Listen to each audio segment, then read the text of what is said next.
Build the dream in FIFA 20, pay less and get more, and use the code TVM at checkout for a bigger discount. What is going on, guys? TVM here. Welcome back to another video. Today we are going to review the 86 rated first in form Kyle Walker. As you can see, he is a red pick. I finished Elite 1, and I think it's the least I deserve. I'm joking. I'm a Gold 3 merchant, and that's exactly what I've done today. I've just been super lucky. If you watch the Road to Glory, you've already seen this, of course. If you haven't seen the Road to Glory yet, then it's just been spoiled for you. Well done. So when I was picking my reds, or just about to open the reds, I said, you know, Kyle Walker or Timo Werner would be the best two to get because they are the most expensive. They're the ones that everyone's going to want this week because the team of the week, bar them, not the greatest in terms of high value items. But I didn't think he'd go into the team. I've reshuffled the team, and again, if you haven't seen the Road to Glory, but you do watch the series, it's going to get ruined for you if you don't watch that first.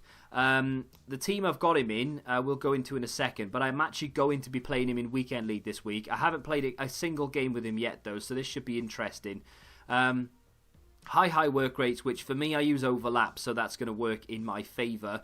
To be fair, when I first looked at the card, I didn't think it looked that great. I mean, it's not bad. It's well rounded. You know, great acceleration, great sprint speed. I've used the normal Kyle Walker. Incidentally, it's been a bit of a Kyle Walker week. I packed the I did one of those UCL upgrades on my normal account, my main account, and I got Kyle Walker out of it, and I've used him for a couple of games, and I don't think he feels as good as João Cancelo. But this is an upgraded version. Is it upgraded by an awful lot? I'm not sure, actually.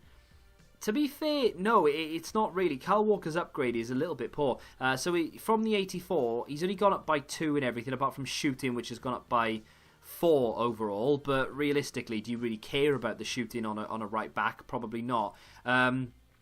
The defensive stats have gone up by 1 or 2 here or there. Dribbling's 1 or 2. Physical is 1 or 2. And the passing is 1 or 2. Nothing on acceleration at all. So in terms of an upgrade, it's not really the best of upgrades.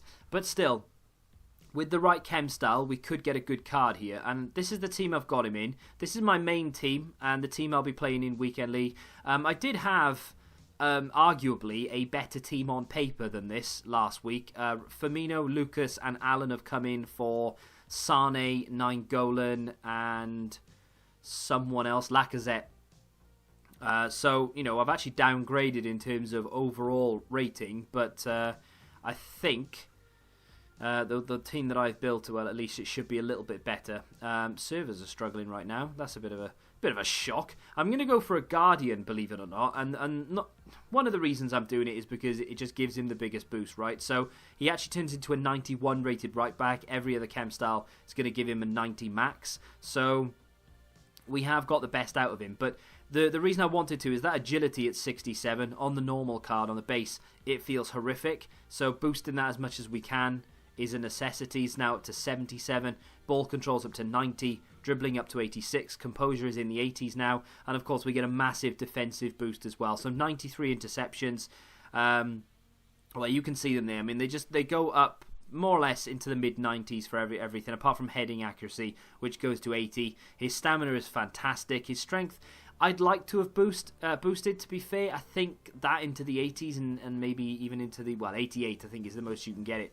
So, I mean, that up there would have been brilliant, but then I did really want that agility boost, and I just feel like that's probably the best thing, best chem style. And obviously on, you know, points per position, it actually turns him into the highest rated right back he can be as well. Depends on how you play with your right backs. If you're not bothered about playing overlap and you put stay back while defending, then yeah, sure, you're not going to want to use this chem style. But I use, so Jordi Alba and Kyle Walker will both be on overlap.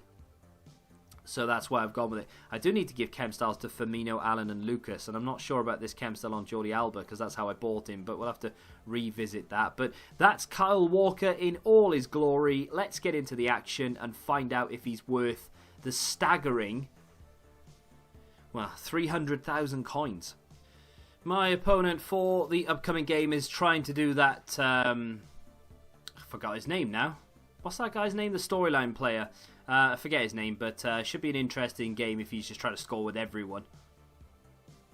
Here's Allen, Kyle Walker on the overlap, going down the outside. Feels very quick, and as he should do, ball comes back inside. It was I mean, to be fair, there was nothing wrong with the pass. This game is just rife for interceptions. Kyle Walker chasing back Irvin Lozano, and he's got the pace to come back at him. I've lunged too early, second bite at the cherry, and he gets it. And that is, I mean, that's literally it. That's all you need to know. That is exactly what Kyle Walker is good at. And as you can see, he's already busting a gut to get forward again. He has insanely good stamina. So he's going to be able to do that time and time again as well. There's Mertens, and that's a great save from Handanovic. But from front, we lost it all the way to the back. We get it back again, and then we just get a shot off. And on a different day, that goes in. But that is Kyle Walker in a nutshell. I've played it out to Kyle Walker. We're using that stamina and that pace to our advantage. And he's going to go again here around the outside. He's being caught, though. Can I play it back into the middle? Good effort and a goal, and Kyle Walker has an assist to his name. It was very reminiscent of the goal that he got, or rather the assist that he got to get the inform in the first place. So there he is. I've played a few games so far, and you know, there's nothing really bad to say about him.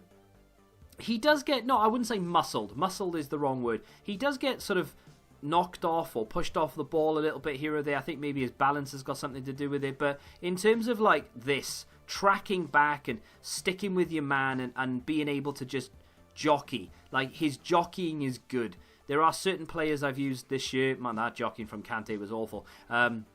There are certain players that I've used this year that don't jockey that well. They feel quite sluggish and it takes them a while to recover. But he's, oh, there we go with another interception. Decent enough pass to Allen and we're away. His jockeying is good. His interceptions are nice.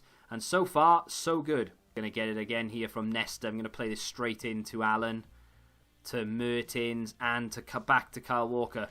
Drag back and back inside it comes. Used him well there. That's lovely from Insigne. He's gone down on the edge. Mertens with an effort. Great save from the keeper. But, I mean, it all worked well. Maybe I should have taken the free kick. I do like myself a little free kick. Kante to Walker. Drag back from Walker. I'm actually going to find myself in a bit of a pickle here. And luckily, we've got away with that. Royce going to get booked for something. I don't know what. I put myself in a bad situation with Kyle Walker then. And it was not pretty. But luckily for him, he's got away with it. The 1-2 here. Vela, Mertens, Walker with the overlap again. He's just there constantly. He's lost it now. He's you know, we're into the 80th. I've literally been hammering him all game, and he has lost a little bit of his zip, but he's still effective. Let's play it through. Hello, Mertens with a drag back, shoots near post, and that's in the back of the net. And we finally managed to break down the defence of this 10 men. He hasn't gone defensive necessarily, but he has gone a little bit more sort of compact. It's been difficult to break him down, and he's had his fair few chances as well, but Mertens puts that in the back of the net. Walker with a very, very good foot in there to win the ball back. That could have been the difference between a kick-off goal. Look at the overlap from him as well. He's gone from defending to attack in one little motion, really. I mean, it didn't take an awful lot for him to get that high up the pitch, and we've got himself into a decent little area around the outside again here with Giovinco back into the middle. No, it didn't go where I wanted it to. Here's Sane, bang, and there it is, game, set and match. Here's Walker up against Sane, and he gets it, and inside it comes, back it goes to him. Yeah, calm as you like, and that is game, set and match. A very, well, not a very comfortable performance, that would be a lie. The guy was a very good player. Like I said, I thought I was going to lose, but a very convincing performance from Kyle Walker. 1 assist to his name, several quality challenges, some very good forward runs. And all in all, I feel like I've added a very good player to my team with that red pick.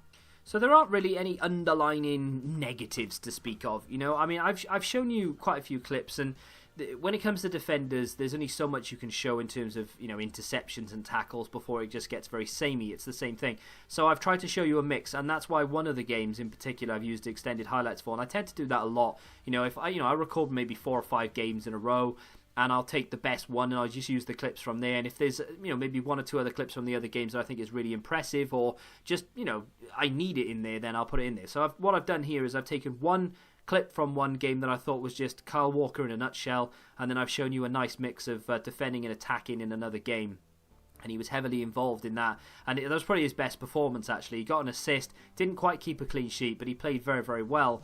And like I said, there aren't really any underlying negatives about him. His price is a massive negative. 300,000 coins for this card, in my opinion, is far too overpriced. There's no way he's worth that. But with that being said, I mean, if you get him as a red pick, you get him untradeable, for instance. You've got a card to last you quite a while. I wouldn't say that this is end game. This isn't going to be a card that you keep in your team for the next 6 months. But it is going to be a card that I've managed to put into my Road to Glory side. It's going to be in the starting 11. I will keep it there. The agility is something worth mentioning, right? So for me, I've got a very high agility side. Every player is very agile. However, Kyle Walker isn't. Is it a negative? Yeah, kind of.